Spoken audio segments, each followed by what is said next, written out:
Hello, my name is Vic Rayner and I'm the Executive Director of the National Care Forum. I'm truly honoured today to be opening up the Markel Third Sector Care Awards. These awards are a great opportunity to showcase the incredible care and support that's provided to those who need it the most. It has of course been a very difficult year for everyone across the care and support sector. I have never felt more proud to be able to say I work in the field of care than I have during this year. Ironically, despite the online nature and social distancing that the year has brought us, I've never felt closer to those who are delivering care, both organisations and those, importantly, on the front line, who've delivered care day in, day out throughout this pandemic. Of course, we know the pandemic is not yet over, but today represents an opportunity to reflect and to focus on some of the amazing achievements that have been happening during this most difficult of times. The people who've had all the difficult decisions to make today are those judges, so I want to take the opportunity to thank them for their time and commitment to work through the applications and to make some very difficult decisions about who should shine amongst a wonderful group of stars. I also want to take the opportunity to thank Markel, who've provided the sponsorship and support for this event. Their commitment to highlighting great care across the third sector is very welcome. Now, I'm sure we're in for an amazing time to go through all of the different awards and to focus on those who have shared their experience and shared their stories in order that we can recognise them during these award ceremonies. So I hope you have a wonderful ceremony and I'll look forward to catching up with you at the end. Thank you. Good morning and welcome to the Markel Third Sector Care Awards for 2020. On behalf of Markel, I'd like to extend a warm welcome to you all. After the last year, these awards provide the perfect opportunity to recognise the amazing work of all nominees, and we're immensely proud to once again be the headline sponsor of the Markel Third Sector Care Awards. Over the time we've been supporting this event, we've seen the awards grow and highlight incredible examples of hard work, dedication and commitment from individuals and organisations right across the third sector. It's been a difficult time for everyone, but we know working in the third sector, you'll have had more challenges this year than most, and you've shown a resilience that you should all be proud of.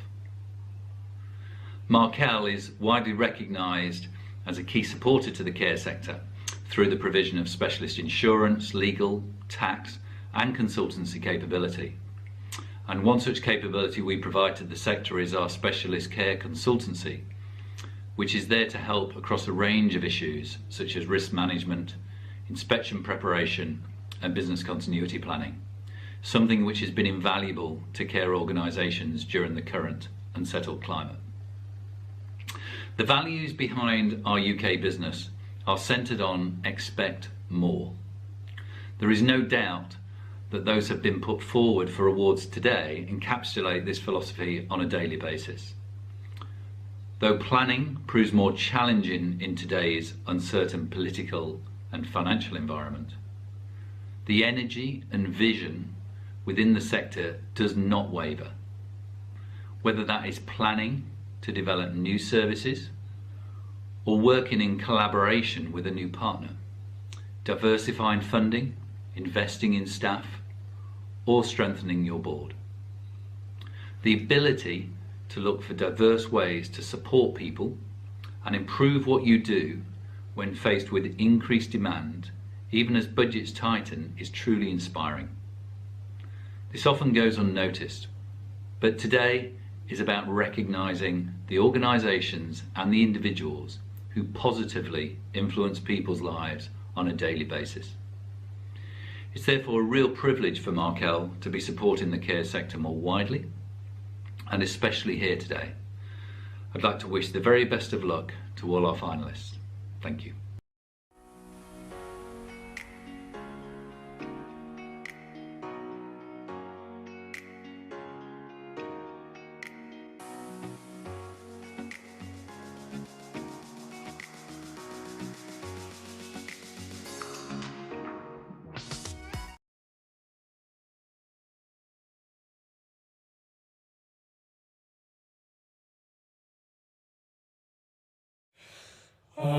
Amazing grace, how sweet the sound.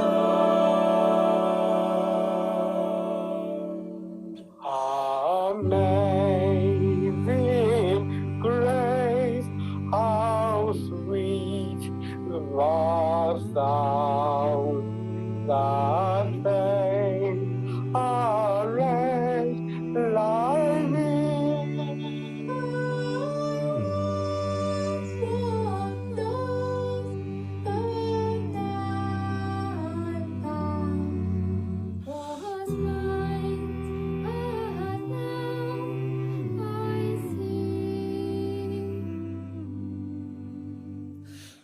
Amazing, amazing, amazing grace.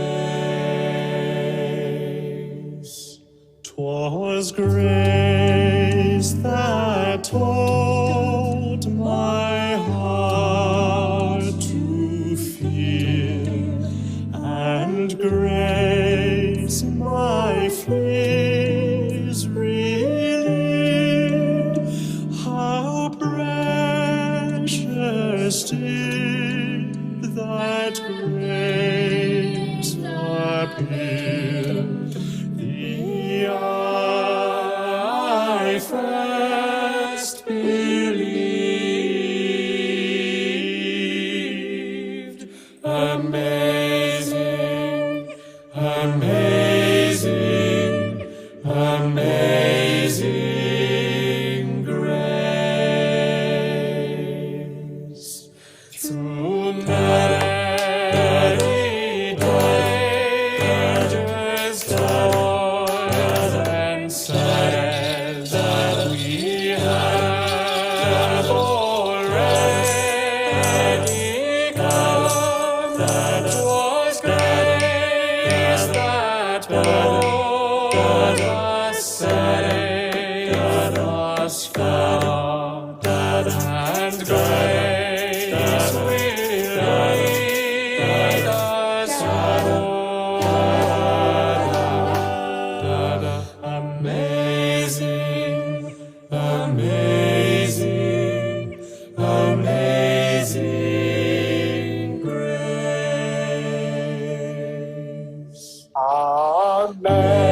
Amazing grace, how sweet the sound, saved a wretch like me.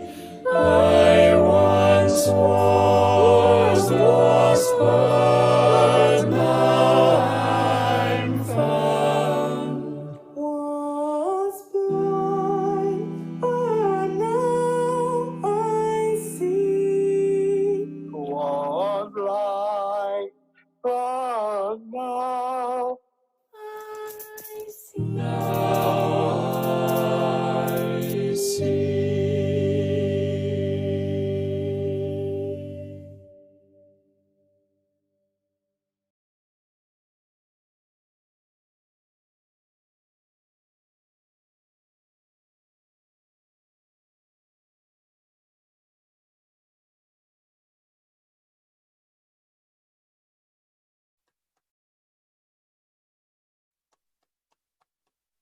Well, good morning and welcome to these fantastic awards, which for the first time are being presented online.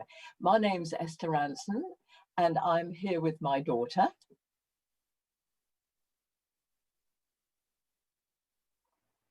She may or may not introduce herself. Can you hear her? I'm not sure I can hear her. Oh, well, we're doing awfully well, aren't we? Wonderful technical geniuses. I'm afraid that I can't hear my daughter, which means that we're going to miss an awful lot of very good information if you can't hear her either. So let me just say that what you were listening to was an extraordinary choir called Soundabout. They actually have 6 choirs and they all link up online, which is an amazing achievement. I am sitting in the middle of the New Forest where we basically have a single copper wire to link us. I've been promised fibre optics, but we haven't got it yet. So if there's any glitches, like me not being able to hear my daughter, I'm going to blame the New Forest, not our fantastic technical team, who are all geniuses. I would like to be able to hand over to Rebecca now to start off the awards. So may I do that? Hopeful that you will be able to hear her, even if I can't.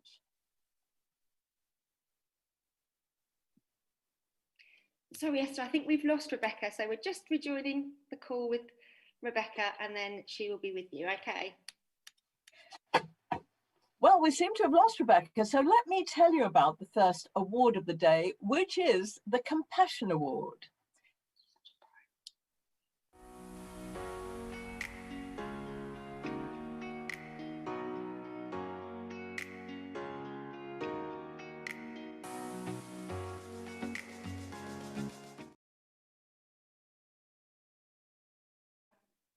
I just said it was the Compassion Award, Becca. I hope that that is what you would have said in my place.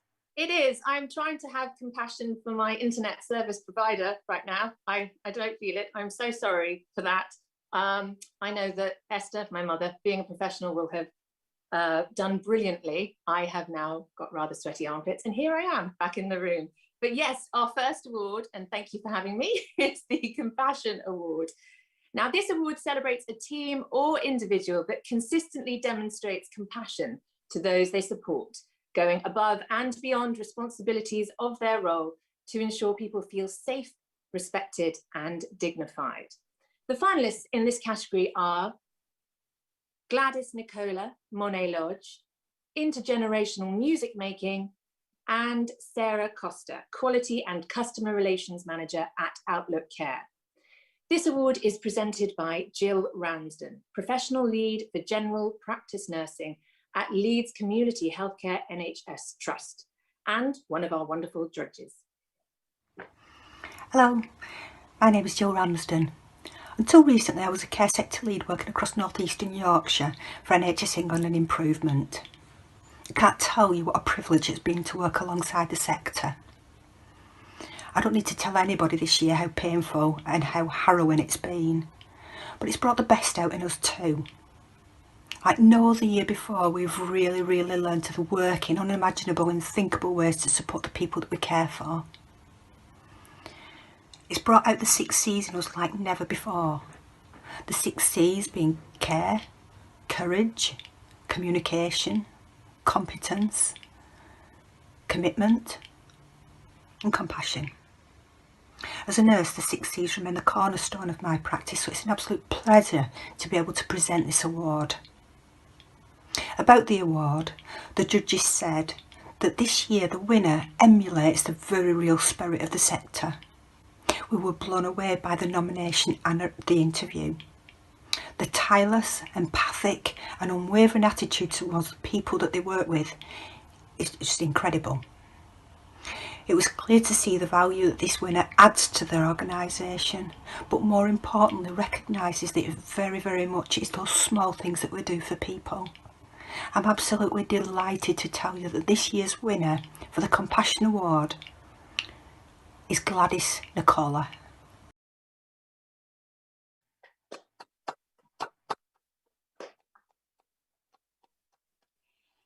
And I think I can see Gladys. Gladys, is that you?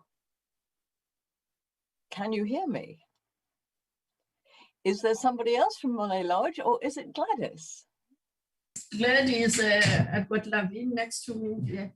And there is an anonymous person with a mask behind you. So either it's a robber or it's some very specialist genius who is enabling me to meet you, Gladys, and anonymous person. Well done. Well, welcome, Gladys. We're going to get this, you know, smoother in a minute, aren't we? The internet is always like that. You always spend about 20 minutes saying, can you see me? Can you hear me? Who are you? Don't you? Yes, thank you. Great pleasure. Where is Monet Lodge, Gladys? Monet Lodge is in Withington, Manchester. Oh, right. And how's the weather this morning? The weather is good today. It's a bit windy and cold for the old ladies. Yeah. Oh, you've got old ladies in Monet Lodge. How old is old?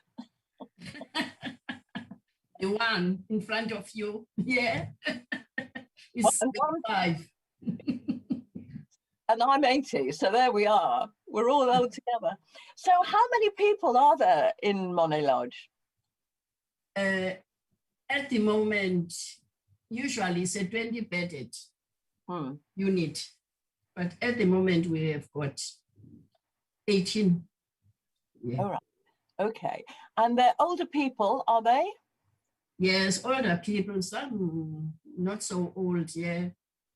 I think we've got patients born 1962, but they are old ones, the eldest, I think it's 1931, 1937, and down to my age, 44, 45.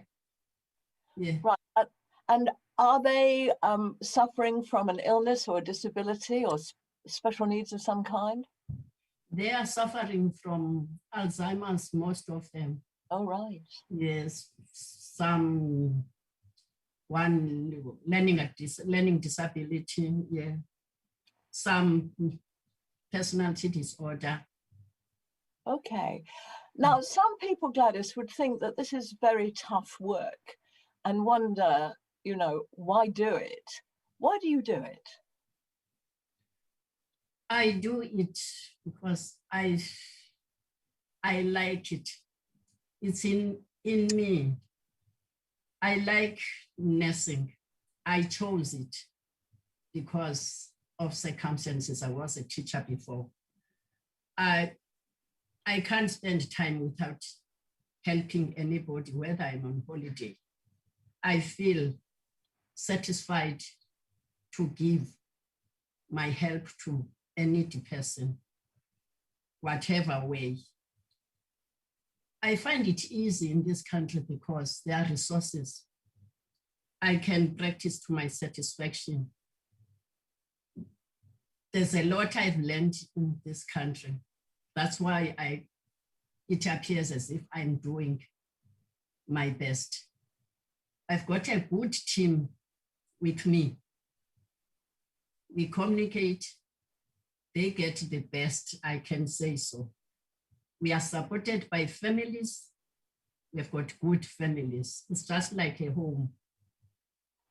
I do it because I come early to prepare everything I will do for the night. I'm working nights at the moment to read what happened, doctors' rounds, everything, what is expected of us for each patient, the needs, and help because we hand over at the same time and see, because there's a chance during the night, to help the day staff what we should be doing for this patient. Would we be seeing the doctor? Would be calling Macmillan Group or whatever? That's why I say it's a good team. Well, Gladys, I want to thank you on behalf of the patients for whom you and your team are doing so much. It's absolutely fantastic.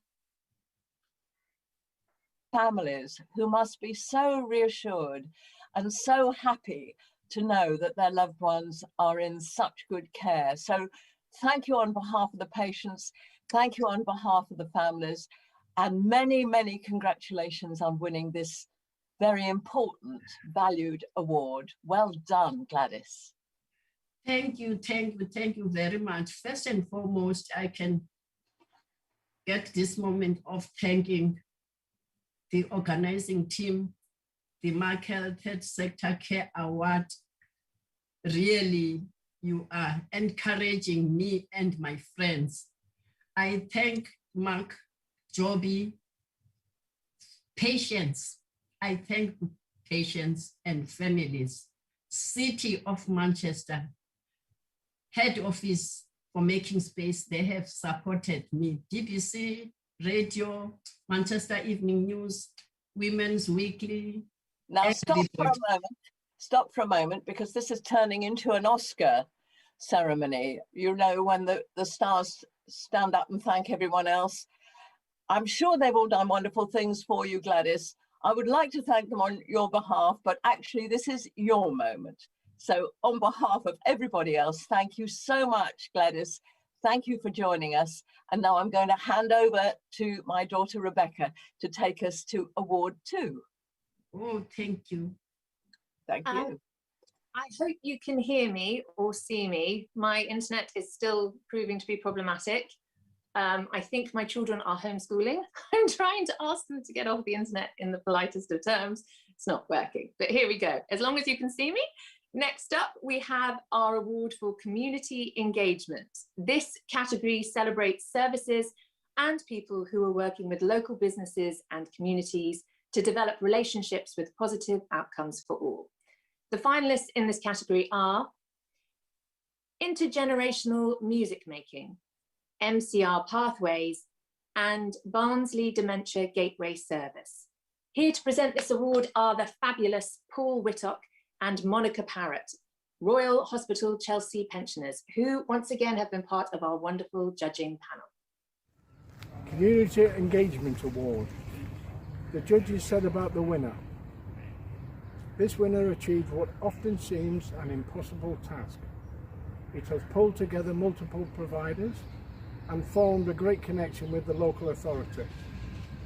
This means they have been able to close many of the gaps that people fall through and ensure a consistent and responsive service across the local area. And the winner is Barnsley Dementia Gateway Service.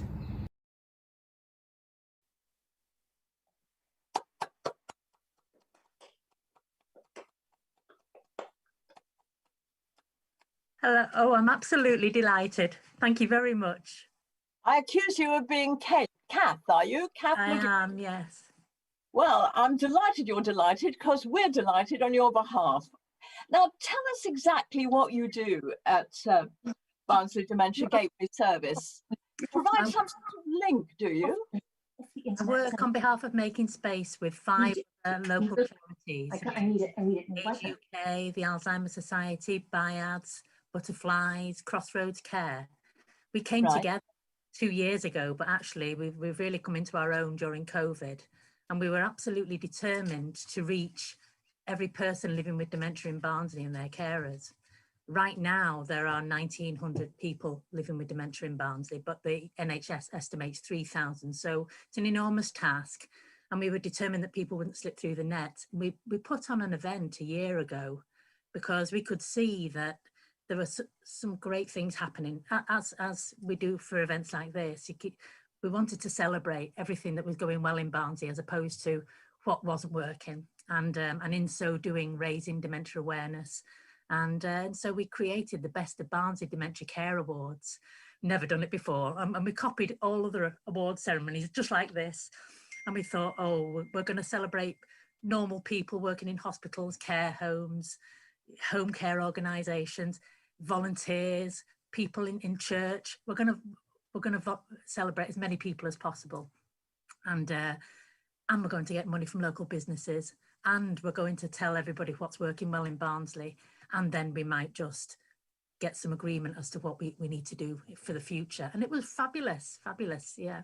150. What a brilliant idea. You sort of tempted them out like a bit of cheese for a lot of little mice that were in their holes.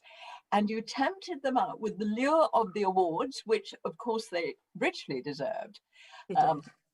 Not every mouse deserves its cheese, but in your terms, everybody in Barnsley who's doing this extraordinary work with people suffering from dementia deserved it.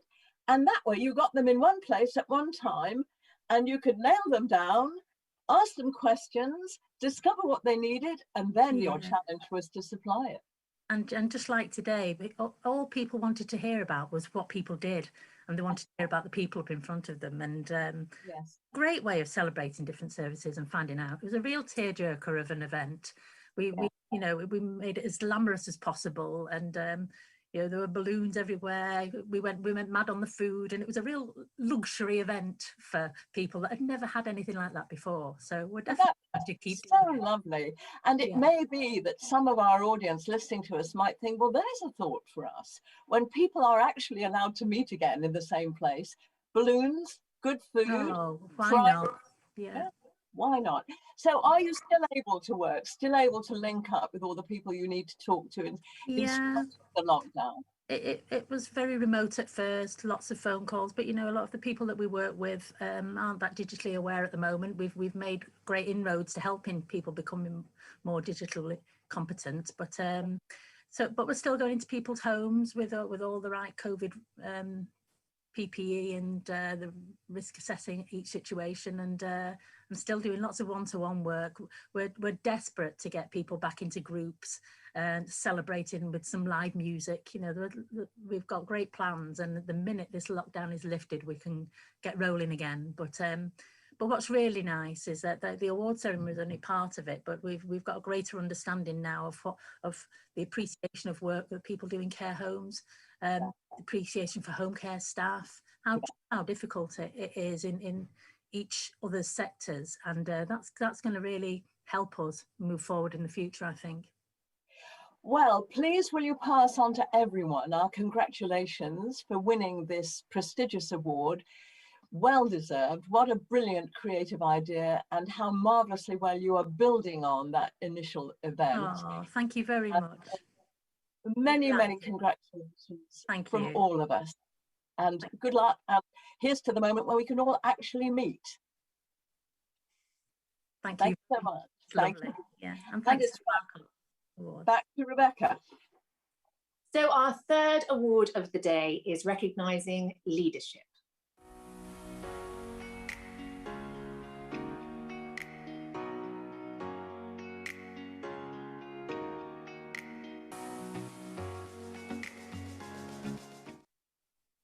Now, this award will celebrate a person who has a leadership role at any level. The individual will have demonstrated outstanding leadership, which has positively affected quality of care and encouraged a culture that puts people and quality first. Our finalists are Paul Bott, Chief Executive SJOG, Carolina Gerlish, Executive Director at the Care Workers Charity, and Sarah Costa, Quality and Customer Relations Manager at Outlook Care. This award is presented by Liz Jones, Policy Director at the National Care Forum. Hello everybody, my name's Liz Jones and I'm the Policy Director at the National Care Forum. We're delighted to be part of this year's Markel Third Sector Awards. As ever, the National Care Forum is supporting these awards, which celebrate the work of the not-for-profit care sector. We've seen just how important and amazing our care workforce has been during COVID-19. Leadership has been a key part of this, so it's a privilege to present the Leadership Award. So let's hear what the judges said about the winner. A determined leader, phenomenal and driven are just a few ways to describe this year's winner. Despite being faced with an enormous challenge, this person took a relentless approach to change, paving the way forward whilst also being a sensitive decision maker. Undeterred by the huge undertaking, it's clear to see that this person's leadership has helped to ensure the continued success of the organisation. And the winner is Paul Bott, Chief Executive of SJOG. Yay!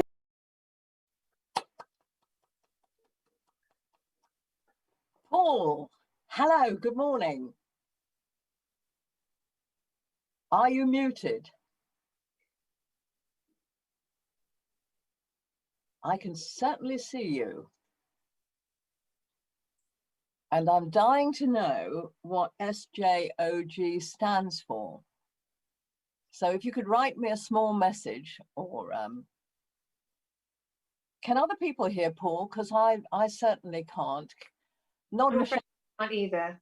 You can't either. So no, I can tell you a bit about him. Can Have a you look. can you hear me now? yes, There we go. yes, my daughter was about to talk about you behind your back. Oh no, I don't know if that's a good thing or a bad thing. But yeah, okay, we're here now. Well, that's lovely. So S for Sorry? S4, J4. Oh, so we call ourselves SJOG. So it's SJOG. To give us our Sunday name is the St John of God Hospitalis Services UK is our full name, which is why we go for SJOG. John of God. Oh, very nice, lovely.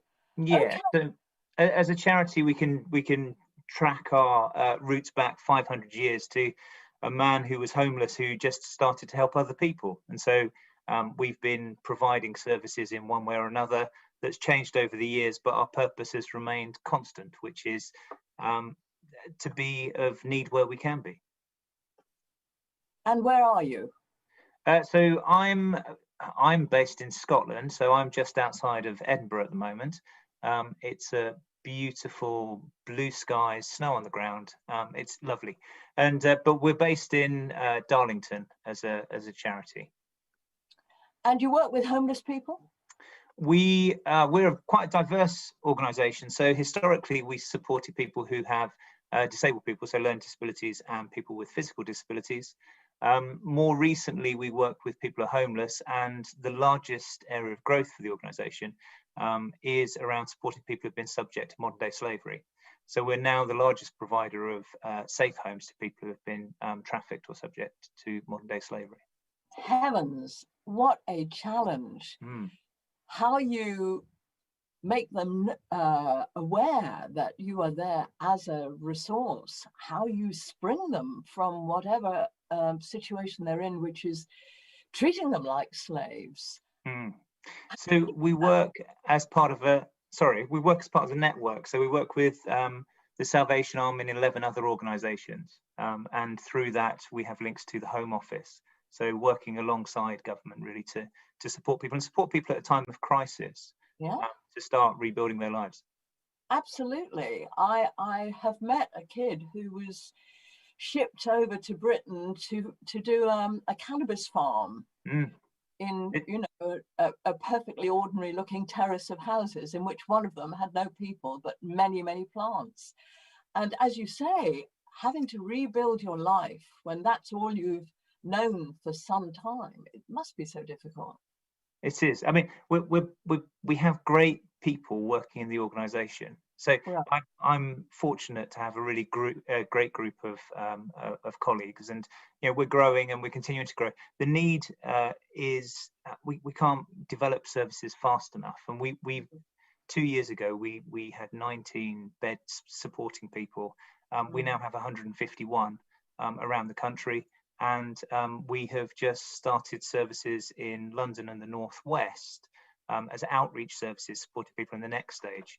And in the first month, we have had 70 people referred to those services. So the need is going to grow, I think, and particularly as we get into a situation where economies are struggling, I think we'll see even more of this. So we'll carry on doing what we can. So what proportion of your client base are modern slaves, homeless, disabled? At the moment, it's pretty much a quarter of the people that we support are older people, a quarter of the people that we support are disabled people, a quarter are homeless, and a quarter have experience of modern day slavery. But modern day slavery is growing at a faster rate than any other area that we're supporting. Now you've got this award, Paul. This is for you. I know you have a wonderful team. It's a fantastic team. We're very grateful to your team. It's for you. So what would you say is the crucial element in leadership that manages to inspire people, bring them back to work, make them enjoy what they're doing when you've got such a tough challenge in front of you? I think the bit that I'd say is that where we've got a challenge, I think it's treating all of our colleagues as colleagues and saying this is the situation that that we face, that either it can remain or it can't remain as it is, and then engaging them in providing the solution. So I think a very kind of inclusive approach of, I don't know better than anybody else, but I'm happy to kind of marshal and coordinate people's ideas and charge forward. So we talk in the organisation about embracing the genius of our colleagues, and I think that's the thing that's made the difference. Well, it's very, very interesting you say that, because I would say of the organisations I've worked in, some bosses don't listen to ideas, don't want to hear ideas, impose everything from the top.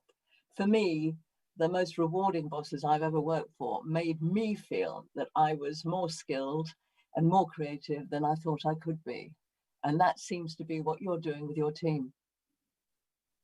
Well, I hope so. I hope so. I mean, it is a remarkable bunch of people, and I think the thing we've learned is, I mean, I started off as a support worker in registered care home, and I've worked my way through.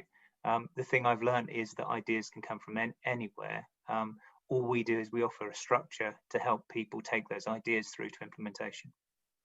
Well, congratulations, Paul, on winning this award. Congratulations on the extraordinary work you're doing. Best wishes to your fantastic team. I'm sure they are geniuses. And thank you so much for recognising their genius and for winning this award today. So congratulations. Thank you, Esther. Thank you, Becca. Pleasure. And I'm going to hand back to Becca.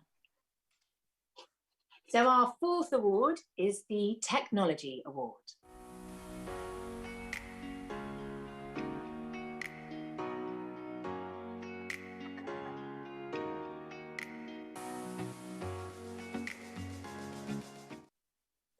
This is an award for an individual, a team, or an organisation that has used technology in an innovative and person-centred way to enhance the life of an individual or a group of people, or indeed the whole service. The finalists in this category are Digitisers, Surrey Choices, Enable, Scotland's Frontline Digital Transformation, and Craig Atkin, Support for Independence. This award has been kindly sponsored by Every Life Technologies. Please welcome Meg Trainier, Head of Customer Success at Every Life Technologies, who will be announcing our winner. The Technology Award. The judges said about the winner, "We were so impressed by the enthusiasm, dynamism and passion that our winner demonstrated. He uses technology to engage people and expose them to new ways of doing things. He has taken the model of day support to a whole new level and enriches lives by doing so." And the winner is Craig Atkin, Support for Independence.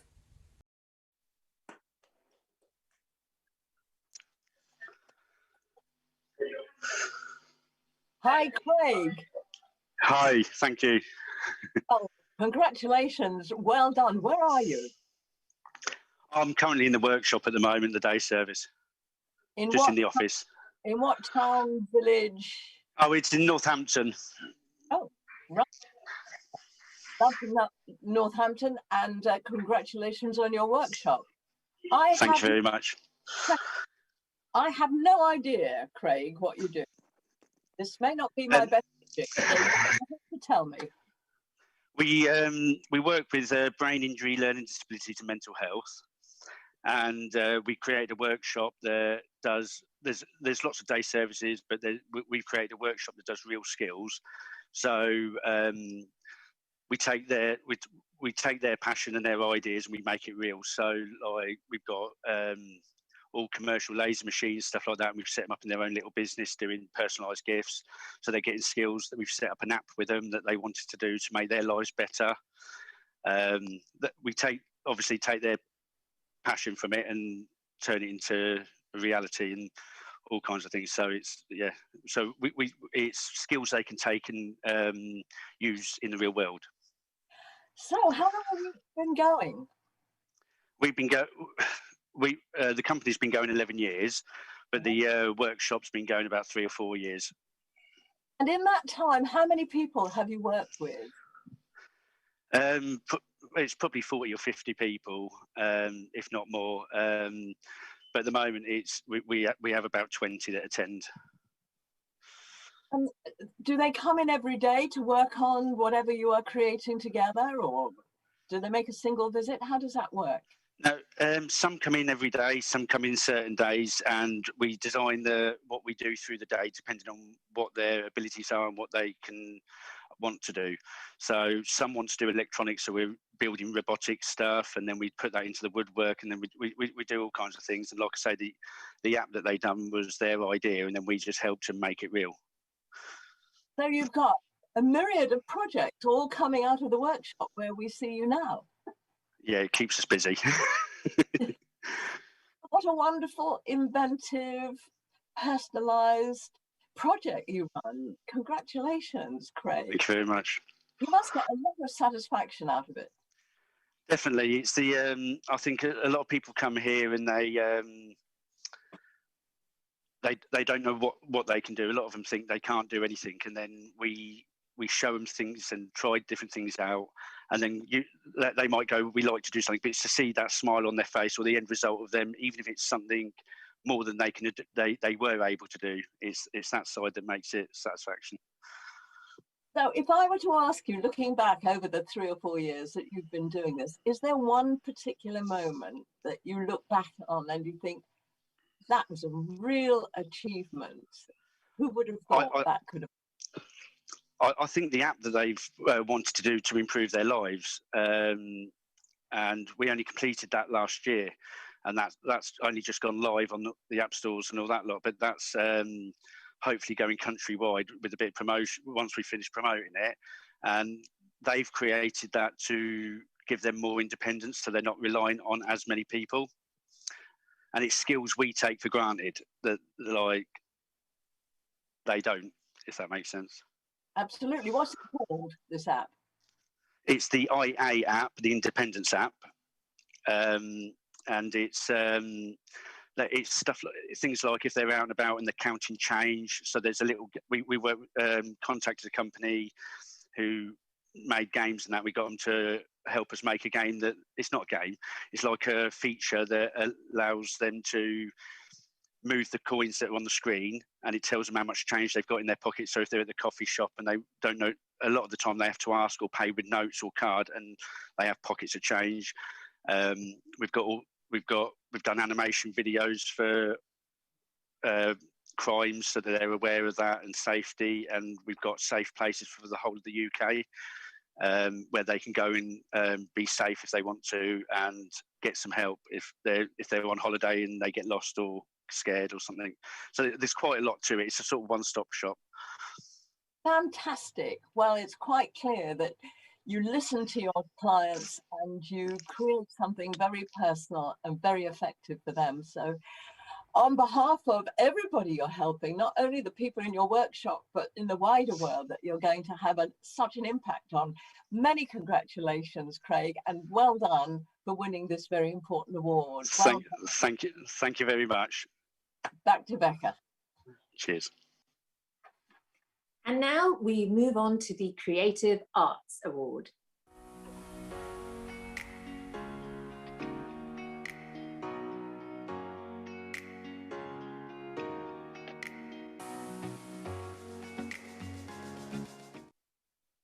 This award is for those who are using the arts to engage with vulnerable people. Nominees demonstrated the positive impact the arts have had on people's quality of life. The finalists in this category are Dementia, Hospice Care for Children, Head-to-Head Sensory Theatre, and Intergenerational Music Making. This award is kindly presented by Hilary Woodhead, Executive Director at the National Activity Providers Association, NAPA. Hello, I'm Hilary Woodhead. I'm NAPA's Executive Director, and it is my very great pleasure to have taken part in the judging of this fantastic award, this wonderful, wonderful ceremony. The judges found it almost impossible to choose a winner in the Creative Arts Award category, with 3 finalists who they felt all deserved to win. In the end, the winner was chosen for the way that the arts were incorporated into the very bones of the service, featuring in all aspects of what the organisation does. Their authenticity, passion and ability to raise spirits shone through, and their willingness to share their methods and their learning were remarked upon. The winner is Dementia, Hospice Care for Children. Congratulations.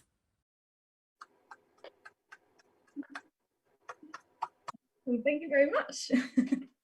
Well, who am I talking to? I'm talking to the senior music therapist at Dementia Hospice Care for Children. And your name is Victoria? It is. Right, so tell me where the hospices are that you work with, Victoria. We're based in the southeast of England. We have a hospice in Kent, a children's hospice as well in southeast London, and we have a community hub based in East Sussex. And do you create music in all those places? Yes, we do. So since the pandemic started, a lot of what we do in terms of creative arts, a lot of what we do is now virtual via Zoom and the likes. So we're able to actually access a wider range of our children and families who use our service. And presumably you do other creative arts as well, do you, besides music? Yes, we have a dedicated arts therapist team. So we have art therapists and music therapists. And then we have our Little Dots, which is our preschool group, which is virtual now. And we do action songs and creative storytelling. We have our sibling support sessions as well with storytelling and show and tell and craft as well. And we're also able to create casts, foot and hand casts, because our service, we work straight from point of diagnosis. We have end of life care and we have bereavement care as well. And we have bereavement suites. So as part of our care services, we can offer creative arts through all of those stages. I don't think most people would associate creative arts with hospices. I think they would often think that hospices are sad places where all you see is people who are nursing people who are really gravely ill. But you seem to be painting a very different picture. It is. In children's hospice services, because we go right from point of diagnosis, it needs to be fun. Of course, there are sad days, immensely sad days, but children don't die in a children's hospice as frequently as they do in an adult hospice. So we predominantly have a lot of fun times, and we have to focus on making those precious moments, and creative arts is the way that we usually do that. Well, that's fantastic. How many people have you got working in the arts alongside you? There's a team of about 11 of us all together, but actually I think what's really wonderful about Dementia is even if they're not in the family support service or they might not be a creative arts therapist, everybody is singing. You walk into reception, music is playing, people are humming along. You walk along the care corridor and the nurses are singing to the children. Music, there's art everywhere. We have dedicated music rooms and sensory rooms and art rooms, and they're all centralised within the hospice. It's everywhere. Well, that is fantastic. So you are lifting the atmosphere for everyone, even if they're visiting for the first time, perhaps with trepidation. They get the feeling that this is a happy and creative place as well as one that's looking after people who are losing people they really obviously miss and care about. So on behalf of everyone you're helping, the patients, their families, the siblings, the visitors, the volunteers, thank you so much, and many congratulations, Victoria, on winning this very important award. Oh, it's our absolute pleasure. Thank you very much. Thank you. It means the world. A pleasure. Back to Rebecca. Our next category is the Collaboration Integration Award.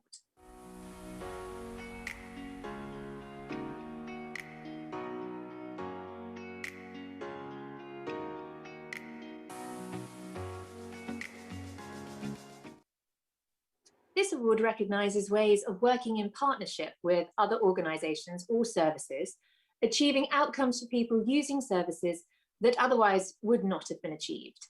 The finalists in this category are Intergenerational Music Making, Project Collective, and the Independent Living Roadshow. Please welcome Charlotte Rowe, Care Practice Manager at Markel Care Practitioners, who will be announcing our winner. It gives me great pleasure to announce this award and to thank all those who entered for their hard work and dedication. Here are a few words from the judges.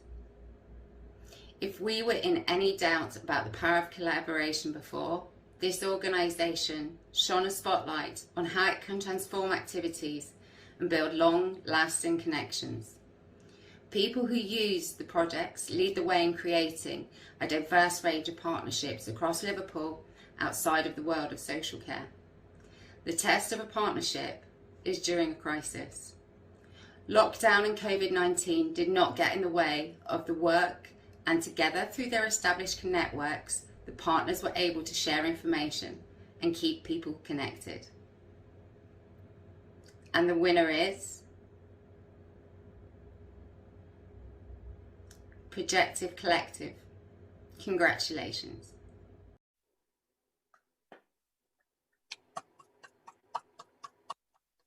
Hi.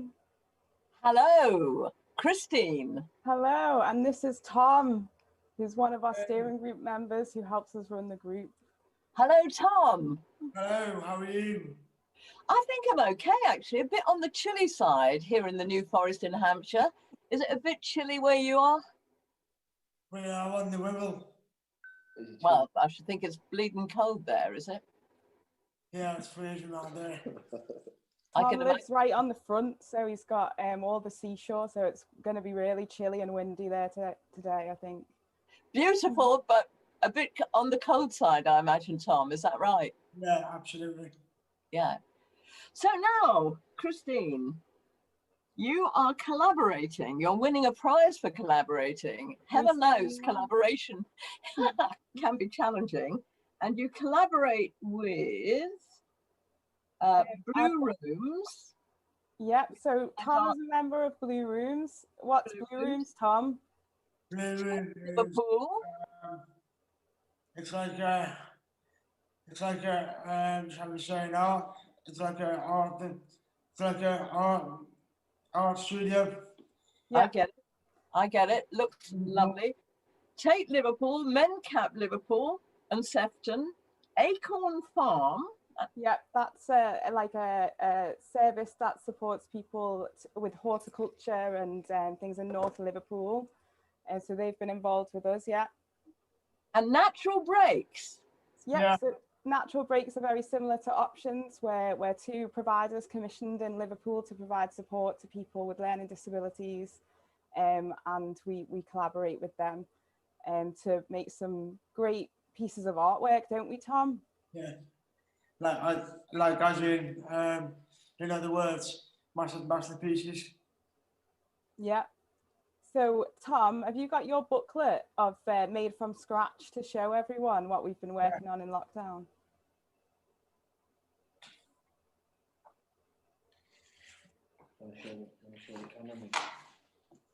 Can we see it? Oh, wow. I think we should all applaud.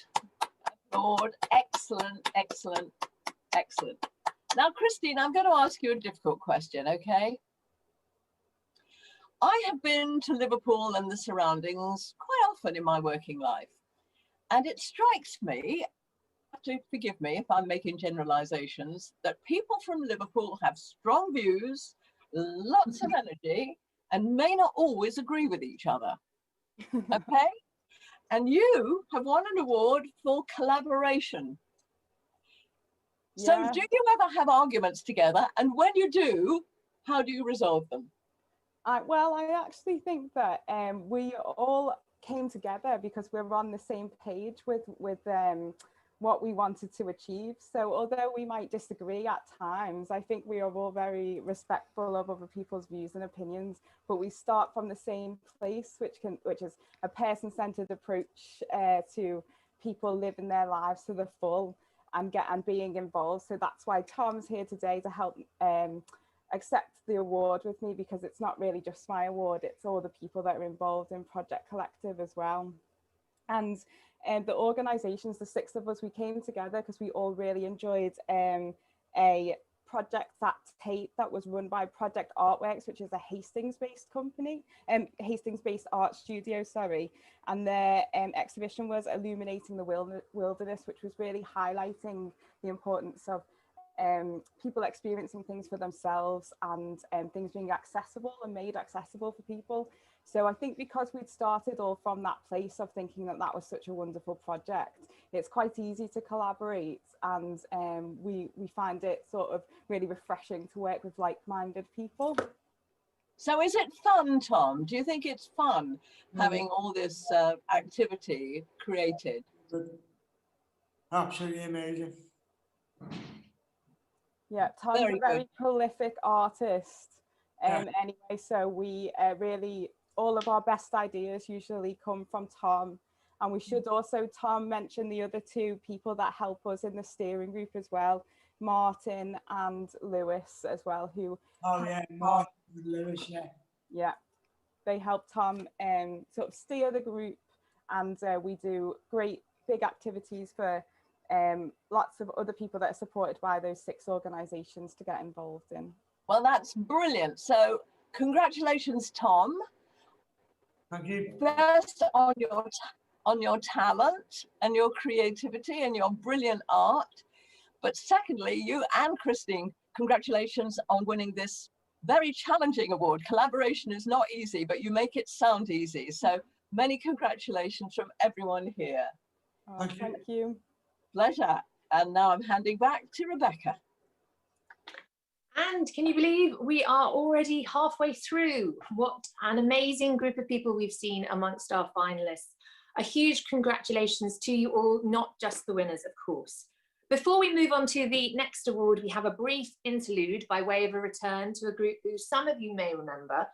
They performed live for us at a ceremony in 2017, and they're back today with a collaboration of songs for us. So sit back and please enjoy the Beethovens.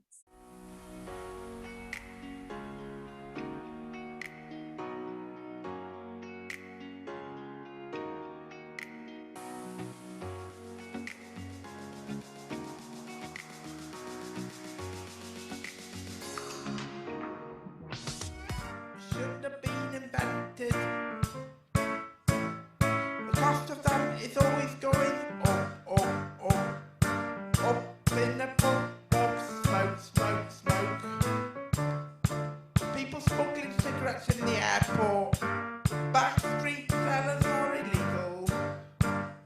They evade paying any taxes, and sometimes they are fake. They give you heart attacks, strokes and lung cancer. Together now. Binging, binging, binging. It's just a waste of time. Binging, binging, binging. It's just a horror feeling.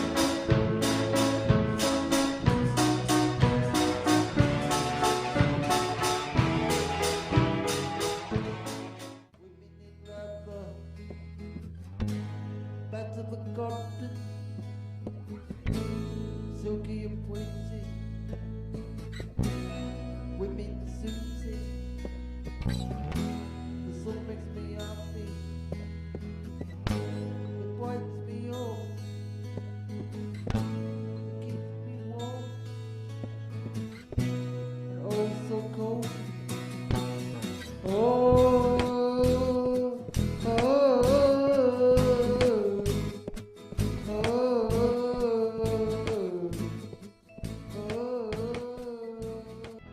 Say you love me, oh yeah. Promise you do the same to me. Say you love me, oh yeah. I promise to do the same to you.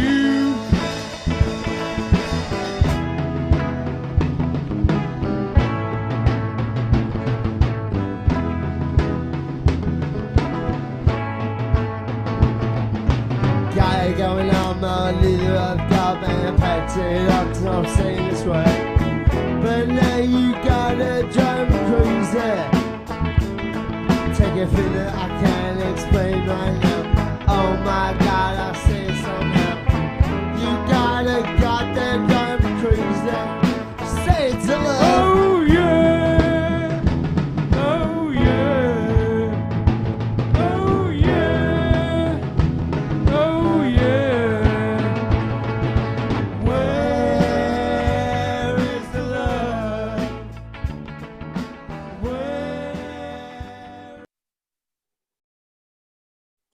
And that was the brilliant Beethovens, and we're very privileged to have them. They have performed with Jules Holland and Bob Geldorf. They won a regional Battle of the Bands contest, and they played at Glastonbury.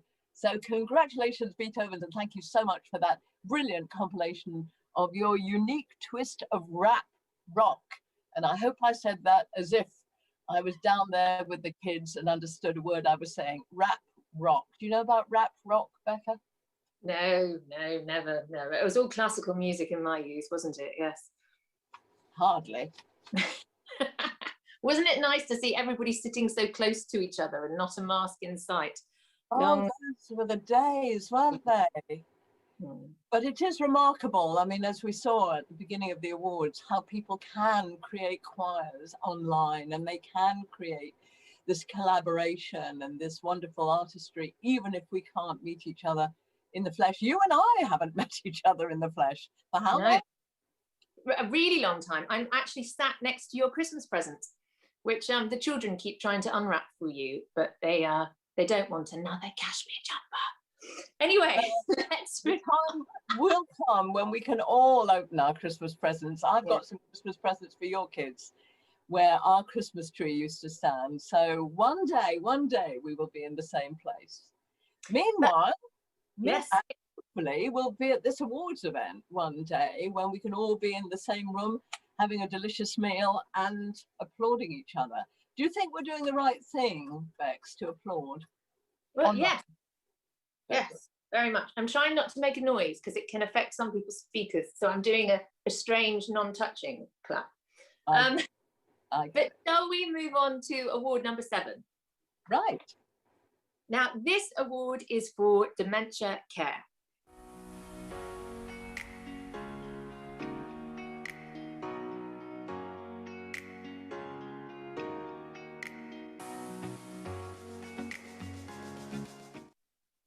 This award celebrates anyone improving the lives of people and families of those living with dementia, whether they have just been diagnosed or are coming to the end of their life.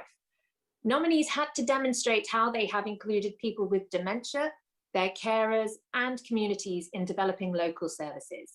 The finalists in this category are Alzheimer's support, music for dementia, and Retain Wellbeing CIC Gift Cafe. This award is presented by Beth Britton. Beth is a writer and social care consultant who specialises in dementia care. Hello everyone, I'm delighted to be with you today as we celebrate the Third Sector Care Awards. The not-for-profit sector means a huge amount to me, both personally and professionally. Personally, because my dad had outstanding end-of-life care from a not-for-profit provider, and professionally because many of my fantastic clients work in the not-for-profit sector and provide outstanding support for people and transform their lives every single day. So my task today is to present the Dementia Care Award. Now, dementia means a huge amount to me because my dad had vascular dementia for 19 years and it's a very big part of the work that I do now. So let's find out who's won the award, and I have the answer here. Open this up. Oh, fantastic. I'm really happy because this is an organisation that I know well and I'm very supportive of. So it says, the judges felt this winner had real reach and impact across a large population.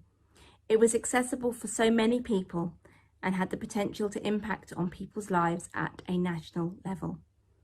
And the winner is Music for Dementia. Congratulations, guys. I'm so happy for you. You know, I'm a huge fan of your work. I've often said that when my dad could no longer hold a conversation, he could still sing a song. So keep up everything that you're doing. Congratulations and thank you. Yes, indeed. Congratulations to Music for Dementia. And I am now talking to somebody who I can see, but only a tiny picture, and I can't see her name. So tell me your name. Hi Esther, my name is Grace Meadows. I'm the campaign director for Music for Dementia. Well, amazing Grace. Congratulations on winning. That will not be the first time you've been called that, will it? No, it's not the first and maybe not the last. But this is just amazing. This really is wonderful, and a huge congratulations to the team. This is just wow. I'm a bit speechless, really. Okay, well, you're not going to be speechless because I'm going to ask you a lot of questions. Firstly, you launched something I've never heard of, which is a radio station called m4dradio.com, and we launched that back in June. Back in June, and what does it do, and where does it do it from, and who does it do it for? So the radio station came about because we knew that the musicians and music therapists weren't able to get into care settings, and we knew that we needed to help keep the music going. Music is something that everybody's turned to in the pandemic. It's brought joy and has really sort of helped keep people motivated and lifted spirits just when it's been most needed. And so the radio station is available online, and it has 5 streams across the decades. So there's music from the different eras, and then we have a mixed channel that plays a whole blend of it. And we've been working with people living with dementia and their carers to help create the station and to develop all the programs that we're currently running. So it reaches into care homes, is that right? Absolutely. We've had a wonderful response from care homes. Lots of carers are tuning in and using it to help with all their daily tasks, as well as just to enjoy music, because it's just a wonderful way to connect with people. And how do they know about you? How do they know where to tune and how to find you? So we have our website, m4dradio.com, but you can also link to it through our main campaign website, musicfordementia.org.uk. And we've also been doing lots of work on social media, helping people find us and hear the music that we're playing on our station. So if I put into Dr. Google and I Google music for dementia, will it show me how to reach you and how to listen to you? Absolutely, and you can even put in m4dradio.com and it will take you straight there. Okay, and individuals presumably can listen in their own homes as well as people who are residents in care homes. Absolutely, it's a radio station for everybody. You know, music's good for all of us. So we're finding that people, both those living with dementia and those who don't have dementia, are enjoying the radio station. Okay, so can you explain to me, because I've seen it in action and it's so moving, how people who find conversation difficult don't always answer questions if you try and talk to them, but they will still sing, they'll remember all the words, they'll clearly enjoy it. How does that happen? Well, music is the soundtrack to our lives, and we often have the most significant moments of our lives accompanied by music. So all those big life moments, you know, the first dance, first kiss, marriage, you know, all those big moments often have music that's associated with them, and those memories are retained deep within us. And so when that music's played, it can often evoke those memories and take that person back to that moment, but then help them connect in the here and now when they're sharing that experience with somebody else. How did you start this radio station? Where did you get the money? How did you get your team together? Well, it was a wonderful idea from within the team. We were really aware that we needed to help keep that music going.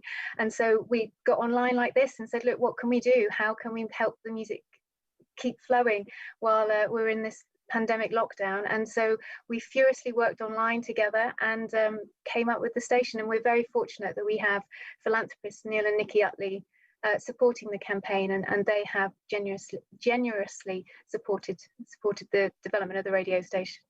Neil and Nikki? Neil and Nikki Utley, yes, that's right. Okay, so Neil and Nikki, can you congratulate them on our behalf and say how grateful everybody is for the pleasure you are creating to individuals and also within care homes with this fantastic music that I remember with joy. I don't hear enough of, so I'm definitely going to find you the moment we've finished our awards. And many congratulations from all of us. Thank you for joining us. Thank you so much. Thank you. Pleasure. And back to Rebecca. So the next award is for Innovative Quality Outcomes.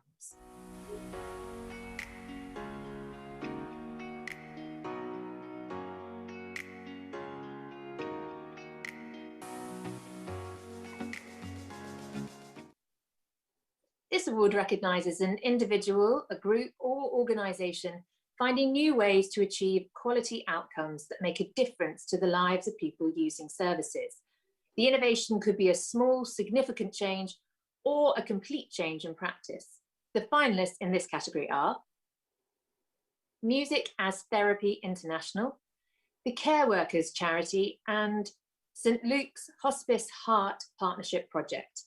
This award is presented by Tom Owen, Director at My Home Life, an international initiative that promotes quality life and delivers positive change in care homes for older people. Hello from the My Home Life programme. I'm Tom Owen and I've been a judge at the Third Sector Care Awards for a number of years now. It's a great privilege to meet such amazing people doing amazing things every day.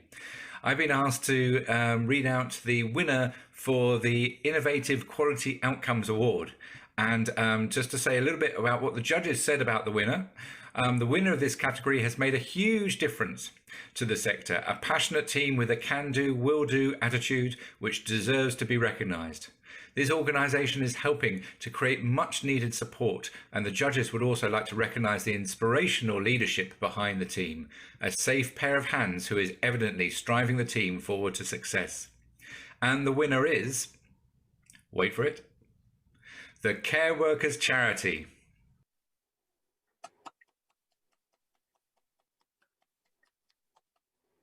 Well, hello and many congratulations. Hello, and thank you very much. So you're Carolina? Yes, I'm the executive director at the charity. So all those nice things being said about the leadership are really directed at you. I expect maybe some of them, but I suppose most of them towards the rest of the team and our support from the rest of the sector and our trustees. So what you've had to do is take an existing charity and change it radically. Is that right? Yes. So March last year, as lockdown started, we decided to run a COVID-19 fundraiser to ensure that we can support care workers in need who've had to either self-isolate or shield or had other loss of income around COVID-19. Our first target was £100,000, which we reached within the first week. And then by July, we managed to raise £2 million. And last year, we paid out over £2 million to care workers in need, the majority of which was around COVID-19. That is completely brilliant. And you evidently struck a nerve. Obviously, people understood how important care workers are in these challenging and painful times, but you managed to make them aware of it too. How did you do that? How did you reach out to get these funds? Did you use social media? Yes, we used social media. We used TV and radio appearances and online fundraising platforms. And we also contacted a lot of trusts and foundations. We're making sure that we were telling people a story where care workers were going out every day, supporting other people's lives, whilst at the same time really struggling, especially financially. And that was an unacceptable situation that we are asking people to help us solve. Well, I do hope that when this pandemic is over, people will still think of your charity as one of the places where we can really provide support for the supporters and help the people who are helping the population so much. It's very important that care workers retain the focus of our attention, even when this pandemic is gone, isn't it? Yes, obviously it's been a very difficult few months. We know that care workers are very burnt out by now and they're giving all they can. We have just recently launched mental health support stream where care workers can access one-to-one therapy, and we are trying our best to make sure we can support as many care workers as we can. Well, they're very important. They're a crucial resource. We depend upon them, and we also depend upon charities like you for seeking out places that really need help in these tough times and making sure that help is there for them. So congratulations to you and your team and the care workers that you are helping day in, day out provide their invaluable work and support. So thank you so much. Thank you. And team is absolutely amazing and they all really, really care. Wonderful. Back to you, Becca. Next, we are celebrating the Contribution to Sector Development Award.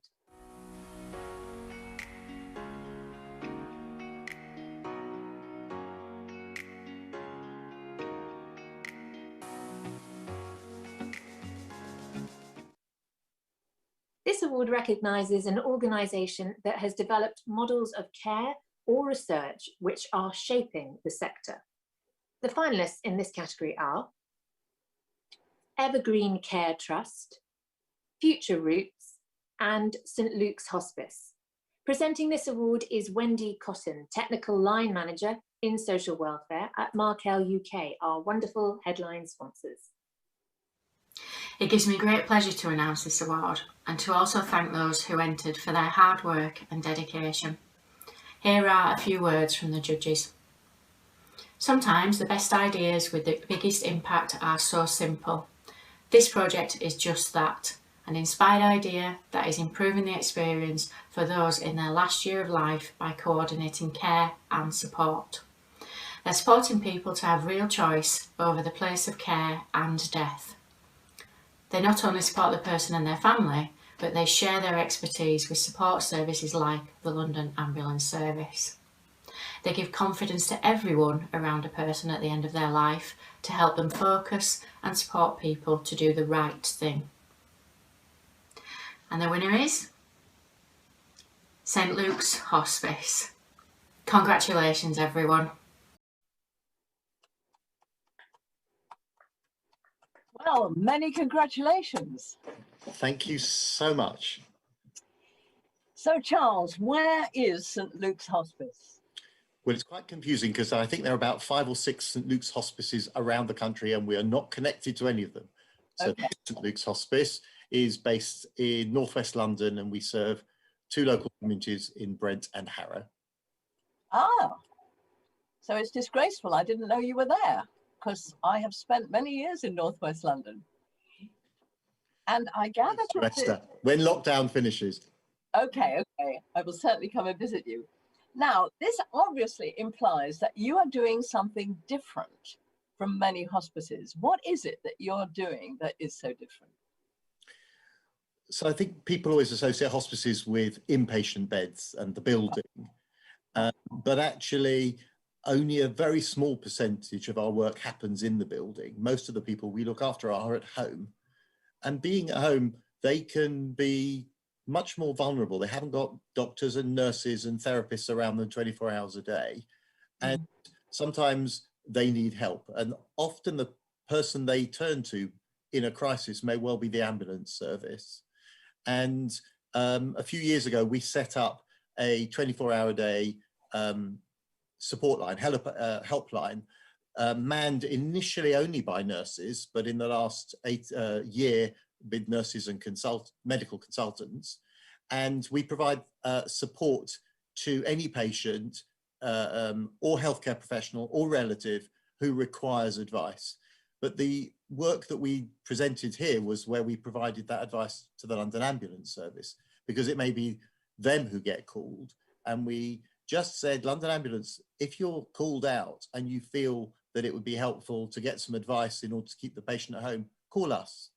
And they have responded. They're marvelous. They are they should be winning this award, not us, because they're amazing. And what only they will do to support people through COVID and through any condition is amazing. And they rang us for help. And we were humbled, but equally by the response that we were able to change people's lives, but also to support our colleagues. So what sort of advice do they need from you? It's often actually giving them confidence, because for an ambulance service to be called out to somebody's house and then to leave somebody who's clearly quite sick because they have an advanced disease. They may not be imminently dying, but they're quite sick. They need the confidence to say, is it okay to do this? Is this the right medicine? Will they be okay till the morning? Will somebody from your service visit shortly or tomorrow morning? And if we can give them advice on what medicine to give, they can then have the confidence just to say, you're okay. And that means a lot, both to the staff, but also to the patients and their relatives. Charles, you've explained that so clearly and so cogently. You've made it absolutely clear why you and the ambulance service both deserve this award. We're going to present it to you and you can ring them up, not 999, I suggest, but maybe some private contact details that you may know and tell them that you've won the award because of your wonderful work that you do with them. So congratulations, Charles, from all of us. And can I just say one thing? You may. I'm collecting on behalf of my nursing colleagues who do the vast bulk of the work.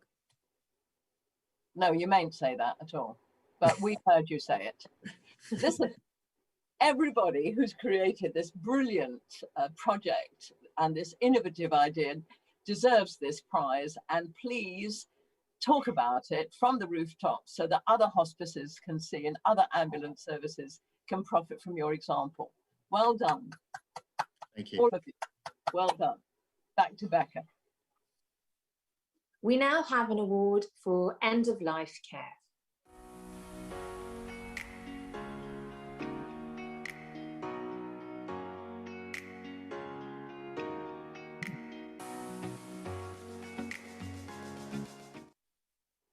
This award celebrates an individual or team that recognises how choices made by the person being cared for and their family are central to the service and care that is delivered.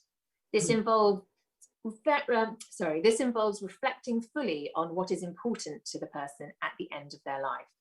The finalists in this category are Sherdley Court, Martin House Hospice, Care for Children and Young People, and St Luke's Hospice. Please welcome Claire Henry Mbe, who will be announcing our winner. Claire is an independent consultant specialising in end-of-life care and quality improvement. Hello, my name's Claire Henry, and I've had the privilege to be involved in the Third Sector Awards for many years. It's one of the highlights of my year as I get to see and meet amazing people and amazing practice that makes a real difference to people's lives. I think particularly this year it's so important with everything we've all been through and the changes we've had and the various experiences that we've all had individually and as organisations. So particularly it's important to celebrate success and say thank you to those who are making such a difference to people's lives. I have the privilege to present the End of Life Care Awards, which, as judges said about the winners, the winner was chosen for providing an incredible end of life care service that makes and helps others to make decisions informed by both heart and head. Describing service as inspiring, us as the judges were particularly impressed by the leadership displayed, the impact the service clearly had on families, and the sharing of knowledge between organisations. As judges, we especially liked the approach that the leadership took on putting their arms around the family they supported. So the winner of the End of Life Care Award is Martin House Hospice Care for Children and Young People.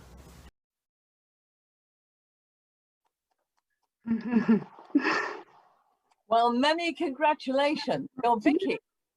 Yes. Thank you very much. Before you get embarrassed by this, I am told that there are a lot of hospices called St Luke's Hospice. So the fact that Charles can see and hear us doesn't mean that his was the St Luke's that necessarily was the finalist that you beat. But maybe he was. In which case, I would like to say congratulations, Charles, if you did make the shortlist of the top 3. If you didn't, you of course should have. There should have been 4. But in the meantime, I'm sure you will join me in congratulating Vicky on the fact that Martin House has done so well. Thank you, Charles. Thanks, Esther. Was he? Do we know? We don't know. We will. He's nodding, I think so. Listen, you've already got your gold, so you've got a bronze as well, or a silver as well. So he's happy for you. So, where is Martin House? So we're in Boston Spa, near Wetherby, near Leeds. Right. But we cover quite a big geographical area. So we're north, west and east Yorkshire. So we've got really quite a big area that we cover. And you're a children's hospice? We're a hospice for children and young people. So we take antenatal referrals before birth, and we cover right up to the age of 25. So we've got a young people's building, which is kind of teenagers up to adulthood, and then a Martin House, which is about care for babies and children. Isn't that interesting? I mean, I have long talks to Charbine about whether we should extend. At the moment, we're up to 19. And I think we should extend to 25, because I think, you know, young people, teenagers, it all blends through, and you aren't really adult, are you, until 25? And some people, not even then, my daughter would say to me. Absolutely. So tell me about antenatal. So if you know that a baby before it's born has a life-threatening condition, you start there, do you? We do, yeah. We start supporting those families right from, referral through antenatal services. We've got really good links with a lot of the hospitals in the areas, and our CNS teams and medical teams meet up with antenatal services and talk to them about any families who've had the news that their baby might be suffering from a life-limiting condition, and then we get in at that stage and support them, show the families around the building and talk to them about what care we might be able to offer. Sometimes it might be that the child's expected to live a number of years, and we'd support that family maybe with some respite or some support with some difficult symptoms, or it might be that we expect that the child's going to die quite soon after they're born, and in which case we would support that family with that care as well, wherever they wanted it, be it in the home or maybe within the hospital if that's where they're comfortable, or coming to us at the hospice. That is fantastic. And when a child does pass away, is that where your relationship ends with the family? No, definitely not. So we have bedrooms at the hospice, so children cooled bedrooms, so families might choose to stay with us after their child died for probably around 5 days, and they look like children's bedrooms, and they're supported by our team. So we've got an absolutely brilliant multidisciplinary team, and we've got the sort of music therapists and art therapists and nurses and CNSs and doctors, and they will go in and support the family and make memories and do handprints and all that sort of thing in that cool bedroom. Or we can do that in children's homes, and then help with arrangements for funerals and things like that. And then beyond that, our bereavement service kicks in. So we've got a really fantastic bereavement team, and they'll offer group support and one-to-one support just tailored to what the families tell us they need, really. We've got grandparents groups. We recognise that grandparents were a bit of a forgotten group who were obviously really terribly affected when they lose their grandchild. So we started a grandparent support group, parent support group, groups for brothers and sisters into bereavement, and then we provide one-to-one care as well. So it's the journey definitely doesn't end after the child has died. We provide family support for a number of years after that. I've been interviewing quite a lot of bereaved people recently for a documentary, and what they say is it's interesting how the world expects them to move on. It's been a year now, you should be over it by now, and obviously that isn't the case. No, absolutely not, and I think our bereavement team help families with that. We're used to helping families with finding manage coping strategies and ways of managing those sorts of interactions with people where people are thinking that they maybe should have moved on, and so our bereavement team are really skilled with managing with helping families navigate that, I think. You're right. Yes, I remember when I lost Desmond, Rebecca's father. We lost him 20 years ago, and I was standing in the hospital, and somebody kindly gave me a leaflet which told me that there were 7 steps that I was going to go through, denial, resignation, thingy, and then anger. And I said, do you mind if I skip to anger rather soon? Anyway, so I think people do need help in dealing with people, and that's wonderful to know. Well, many congratulations to you, Vicky. Please pass on our sincere congratulations to everyone in Martin House, and consoling congratulations to Charles, who already has one prize, and I'm sure doesn't resent you taking this one. And well Thank done, you. well done. Thank you ever so much. Thank you. Great pleasure. Thank you. Bye. Bye. Back to Bex. Gosh, that's extraordinary. Wouldn't that make a wonderful observational documentary to film all the amazing, challenging work that they do there? I'm really horribly moved. Sorry. I will just get on with award number 11. Next up is the Campaigning for Change Award.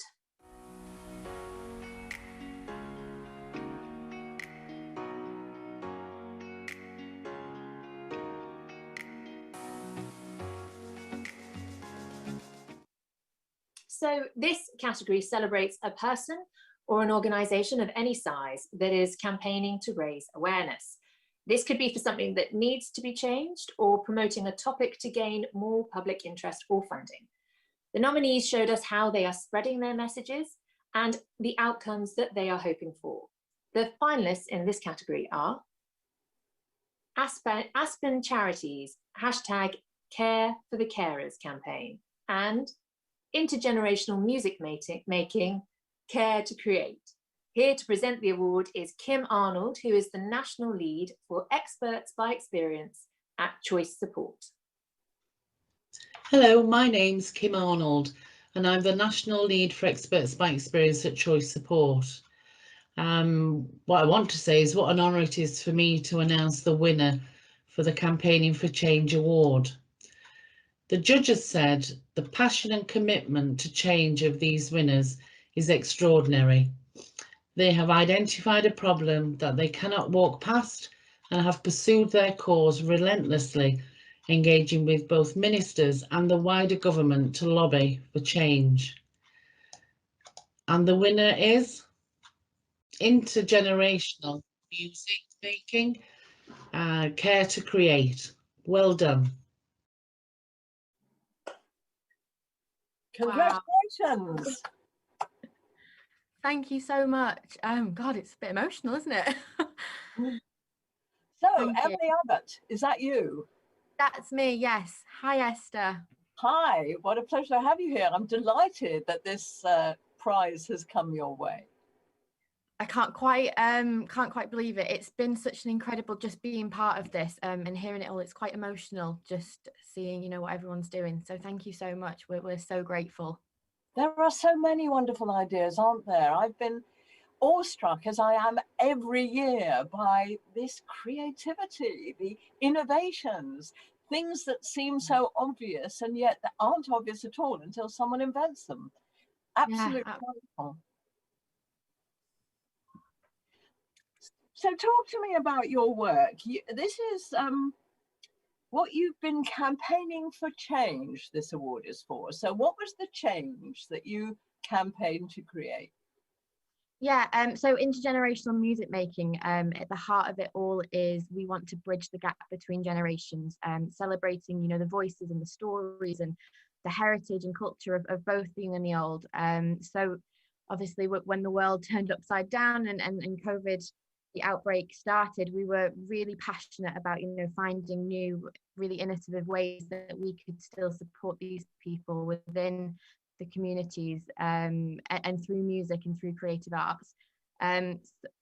So we launched our national sort of response to COVID, and that was Care to Create, and it was really our way of trying to promote, you know, the use of creative arts and the use of music to connect with those around you, to support yourself, to support your family, to reach out to those who are isolated in care homes, those shielding at home, and really bring people together and create, you know, a community.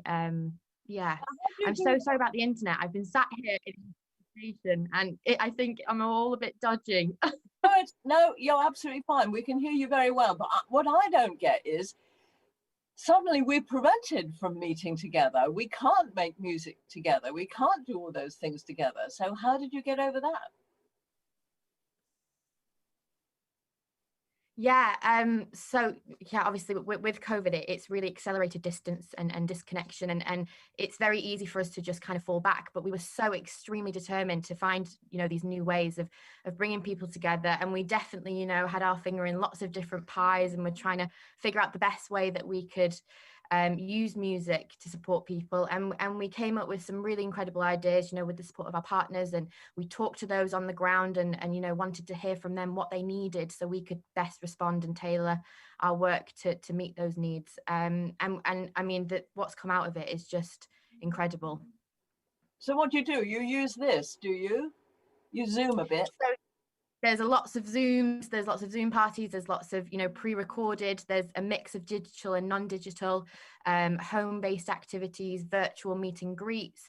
We've done over the hedge performances where there's been kind of a care home and a school and they share a hedge and they've, sang together over that hedge. We've done, window waves and singing outside of care homes. We've done phone buddy. We've honestly, Esther, we tried everything. And I think even though maybe not all of it worked, it showed us that we can still connect and we can still, use music as that ingredient to help us reach those people and spread joy. I love the idea of you either side of the hedge, an old person there, a toddler there, singing to each other. I think that is completely wonderful. Yeah, it's incredible. And I think it's so powerful that just, that sharing of a song, a simple sharing of a piece of music and a song can open up this new conversation and a conversation that celebrates people and who they are and their story and their history. And through all of that, you get such a kind of sense of, empathy and confidence and respect for both generations. It's really beautiful. You are wonderful. All of you are wonderful, but you are at this moment just fantastic with that vision. I mean, we love it, don't we, Becca? Doesn't that sound amazing? Sounds absolutely wonderful. We're going to have to do the singing over the hedge with my children and you very, very soon. Yes, please. Yes, please. I prefer their singing to mine, but anyway, I will join in. Emily, congratulations. Pass on congratulations back to everybody involved with it, and more power to you. Thank you very much. And you can all get involved in our new campaign Together with Music, which is, encouraging everyone, whether you're a creative, a musician, a care home, a school, to really get involved and join this intergenerational community with music. Thank you. Message received and understood. Thank you. Yeah. Take care, everyone. Thank you. Bye. Becca. Right, our final presentation, and it is for the Making a Difference Award.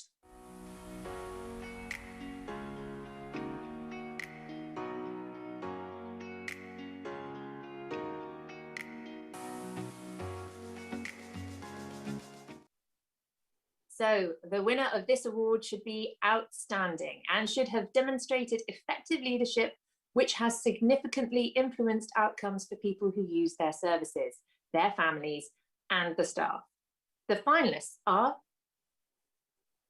Carolina Gerlish, Executive Director, the Care Workers Charity, Kay Wright, Co-founder and Chair of Dorset Care Leavers, and Peter Rajek, Chief Executive of Outlook Care. This award will be presented by Neil Galliard, Divisional Managing Director at Markel UK.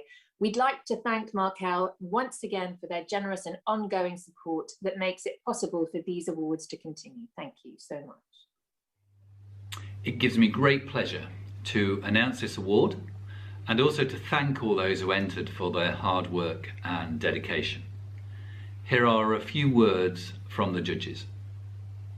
After speaking to a lineup of exceptional finalists, the judges chose this winner, describing them as outstanding and inspiring.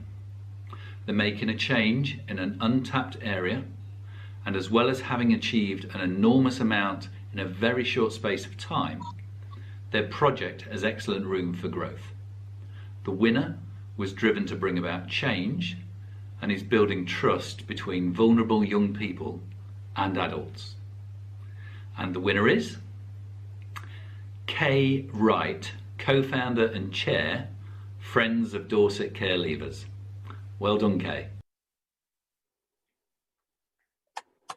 Congratulations. Hello. Hello. Well done you. Oh, thank you. Gosh, my heart's fluttering a little bit. Was it unexpected? Yeah, there's just wow, there's just some amazing work going on out there, isn't there? I wouldn't have expected us our little fledgling charity to be recognised here today. So I'm really proud of everything we've done so far, really. Right, let's talk about, first of all, where you are, because I think you might be somewhere near me. Oh, yeah, well, I'm in Dorset. Where? In Dorchester, actually, today, in my front room. Oh, very nice front room. I'm in the New Forest, so I'm not a million miles away from you, am I? Oh, no, you're not. Love a bit of camping in the New Forest. You don't look very camp, but maybe you're not camping at the moment. So let's talk about care leavers. You're talking about young people, are you? Yeah, so for those who don't know who care leavers are, and I recognise that the care experience community may prefer a different term to be used, but care leavers are young people who have been in the care and looked after by the local authority, so the councils. And then at the age of 18, the law calls them care leavers. And so, yes, in my day job, I work with care leavers and they're young people aged 18 to 25. Right. I don't know whether you heard me mention the fact that I'm having a little wrestle with Childline at the moment, because we stop, well, we encourage young people when they're 19 to turn to other places for support than Childline. And I'm saying, no, no, no.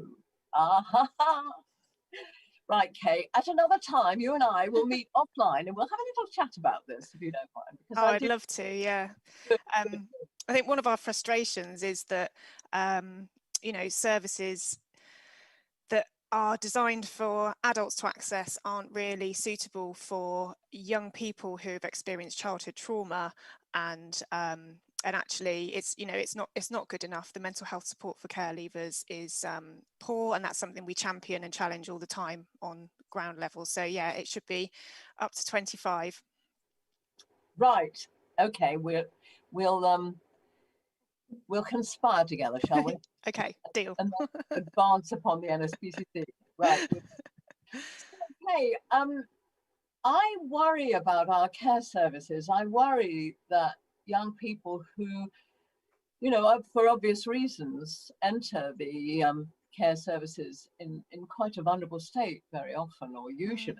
And are we looking after them well enough so that when they come into your project at the age of 18, they are equipped to deal with this awful world that we're all facing, or not? Well, we're considerably underfunded by the government in children's services to be able to give these young people what they need to prepare them for life as an adult. And yeah, I think, you know, we're about to have the National Care Review. I don't know if that's something familiar that's happening in the UK, and that will hopefully bring some change for the care experience community. It's well overdue, and you know, we often have to ask ourselves if what we do is good enough for our own children, and I'm afraid to say that quite often it's just not.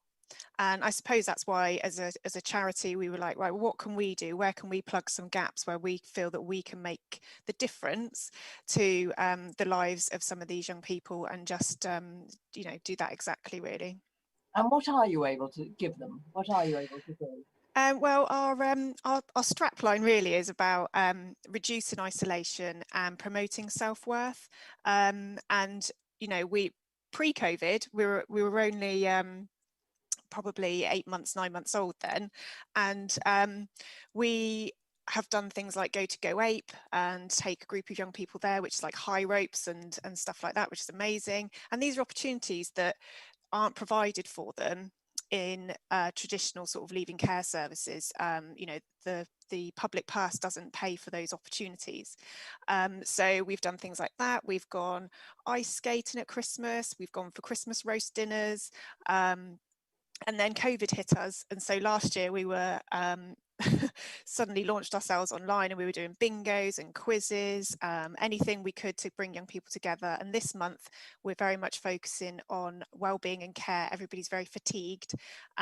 So just last week we did a mood booster workshop with a local art project, and we're hoping to do some mood boards with a collage artist in Weymouth later this month.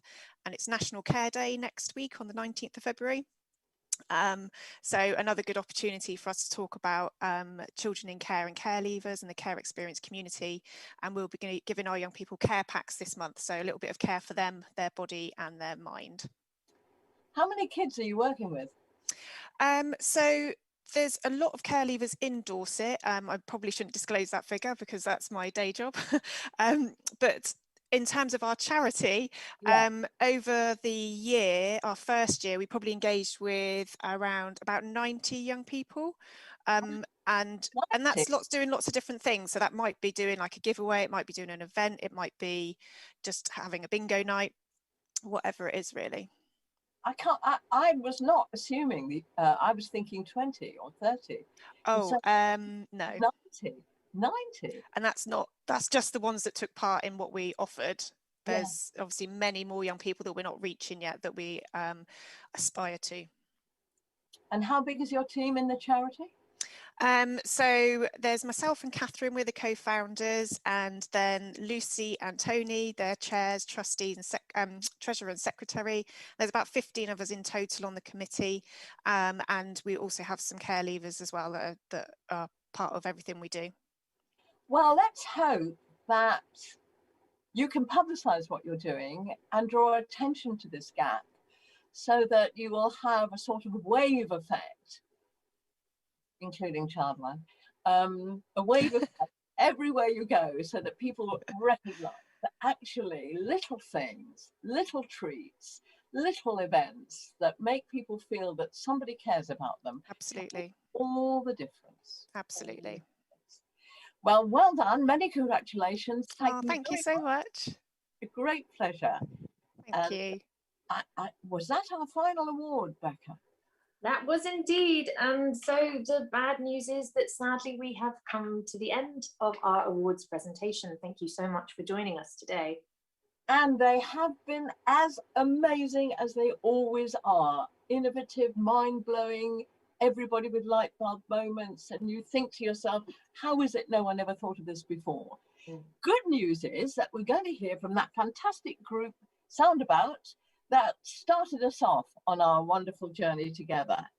So this time they will be performing Fix You by Coldplay.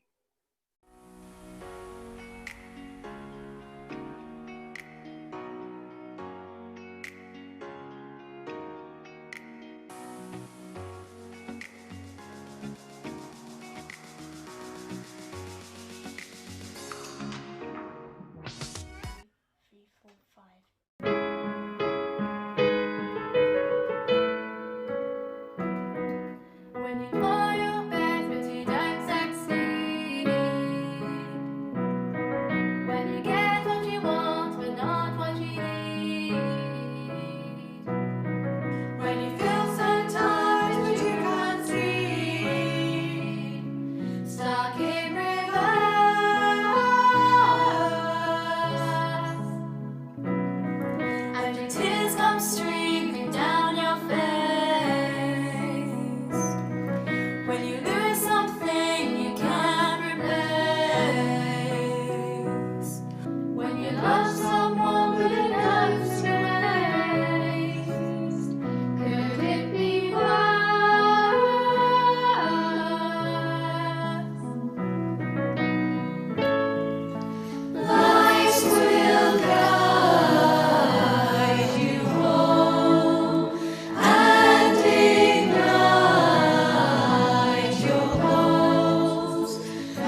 if you never try, you'll never know just what you're worth.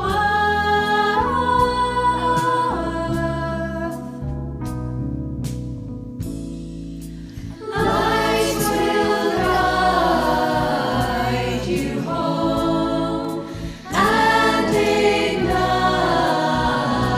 your hopes. I will try to fix you.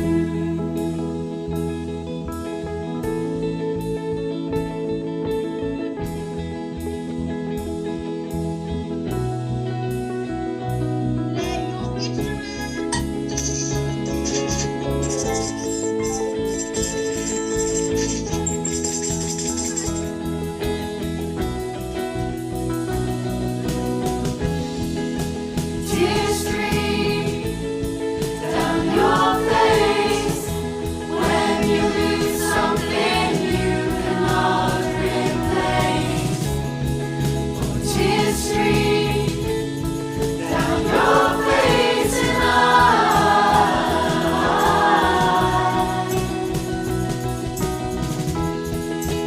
tears stream down your face. I promise you I will learn from this face. Oh, tears stream down your face and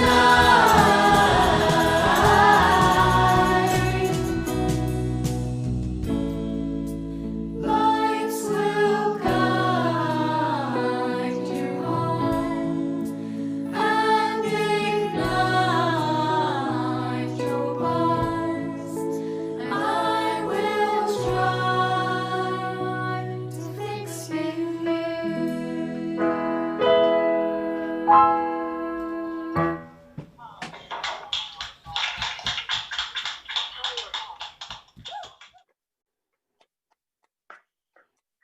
Well, what a fantastic morning. Moments that surprised me, many moments that moved me, moments that occasionally that made me laugh, but a total revelation, as it always is. I can only say to you dedicated people that it's not just your hard work and your commitment that is so impressive. It's what you bring to the work you do and how you're constantly moving it forward, listening to your clients, making life better for them, for their families, for all of us, all of us. So I can only say thank you for really the best morning I've had in lockdown. What about you, Becca?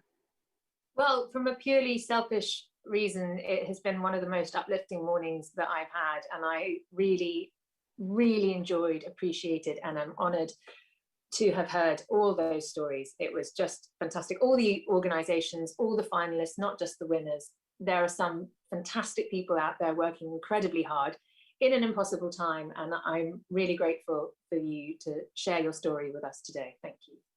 And if I may just congratulate Markel for sponsoring this event and making it happen, because it really does improve our morale, everybody's morale who attends, but also the national morale, to be able to congratulate. So much of this work is done unseen and unheard about, and thank you for enabling us to put a spotlight on work that really deserves it and on people that we can admire and respect so much. And hopefully next year we'll all do it in person with a nice lunch afterwards. Perfect. So finally, may I reintroduce Vic Rayner to conclude our show. Thank you so much for joining us today. Well, what an amazing set of awards. My huge congratulations to all the winners and nominees. I also wanted to take the opportunity to thank Dame Esther Ranson and her daughter Rebecca Wilcox for having guided us so expertly through these awards, showcasing courage, creativity and care in the most difficult of years. A final thank you to our judges, and sponsors of awards, and particularly to Markel, whose continued commitment to third sector care is phenomenal. I hope that you enjoy the rest of your day with a warm Third Sector Care Awards glow in your heart. Thank you, and look forward to seeing you again next year.